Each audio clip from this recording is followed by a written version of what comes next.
حضور اقدس صلی اللہ علیہ وسلم کا ارشاد ہے کہ جو شخص بھی اس حال میں مرے کہ لا الہ الا اللہ محمد الرسول اللہ کی پکے دل سے شہادت دیتا ہو، یعنی گواہی دیتا ہو، ضرور جنت میں داخل ہوگا۔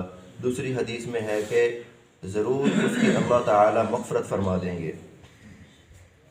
حضور اقدس صلی اللہ علیہ وسلم کا ارشاد ہے کہ جو شخص بھی اس حال میں مرے کہ لا الہ الا اللہ محمد الرسول اللہ کی پکے دل سے شہادت دیتا ہو، یعنی گواہی دیتا ہو، ضرور جنت میں داخل ہوگا۔ دوسری حدیث میں ہے کہ ضرور اس کی اللہ تعالی مغفرت فرما دیں گے۔ حضور اقدس صلی اللہ علیہ وسلم سے صحیح حدیث میں یہ بھی نقل کیا گیا کہ خوشخبری سنو اور دوسروں کو بھی بشارت دو، یعنی خوشخبری سنا دو کہ جو شخص سچے دل سے لا الہ الا اللہ کا اقرار کرتا ہے، یعنی دل سے تسلیم کرتا ہے، وہ جنت میں داخل ہوگا۔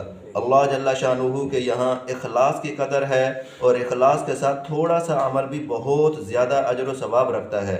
دنیا کے دکھاوا کے واسطے، لوگوں کو خوش کرنے کے واسطے کوئی کام کیا جائے تو ان کے سرکار میں بیکار ہے، بلکہ کرنے والے کے لیے وبال ہے۔ لیکن اخلاص کے ساتھ تھوڑا سا عمل بھی کیا جائے بہت کچھ رنگ لاتا ہے۔ اس لیے اخلاص سے جو شخص کلمہ شہادت پڑھے اس کی ضرور مغفرت ہوگی، وہ ضرور جنت میں داخل ہو کر رہے گا۔ اس میں ذرا بھی تردد نہیں، یعنی ذرا بھی شک نہیں۔ یہ ممکن ہے کہ وہ اپنے گناہوں کی وجہ سے کچھ دنوں سزا بھگت کر داخل ہو، لیکن ضروری نہیں کسی مخلص کا اخلاص مالک الملک کو پسند ہو، اس کی کوئی خدمت ہی پسند آ جائے تو وہ سارے ہی گناہوں کو معاف فرما سکتے ہیں۔ ایسی کریم ذات پر نہ مر مٹے کتنی سخت محرومی ہے۔ بہرحال ان احادیث میں کلمہ طیبہ کے پڑھنے والے کے لیے بہت کچھ وعدے ہیں، جن میں دونوں احتمال ہیں۔ قواعد کے موافق گناہوں کی سزا کے بعد معافی اور کرم و لطف اور احسان، مراحم خسروانہ بھی بلا عذاب معافی، یعنی اللہ تعالیٰ اگر چاہیں تو اپنے لطف و کرم سے اس کو معاف فرما دیں، وگرنہ جو اس کے گناہ ہیں ان کی سزا بھگتنے کے بعد وہ جنت میں ضرور داخل ہوگا۔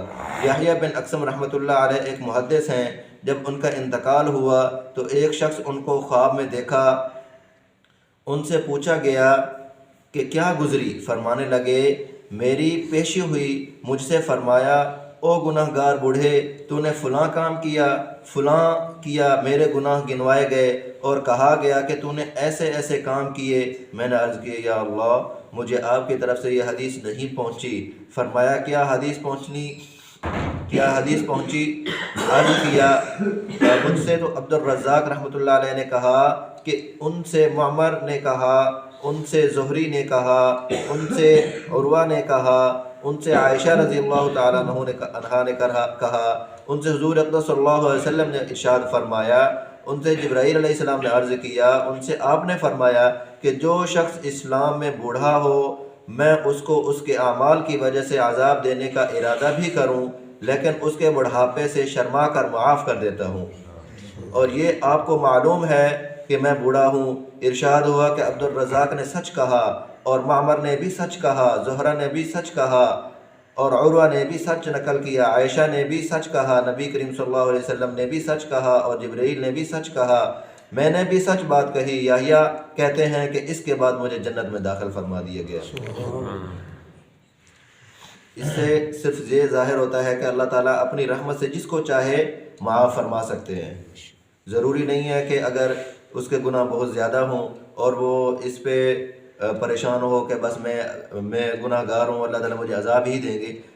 اللہ تعالیٰ کو آپ کی کوئی بھی ایسی نیکی پسند آ سکتی ہے جس سے آپ کے سارے گناہ معاف فرما کر اللہ تعالیٰ اپنی رحمت سے آپ کو جنت میں داخل فرما دیں۔ اللہ تعالیٰ عمل کی توفیق عطا فرمائے۔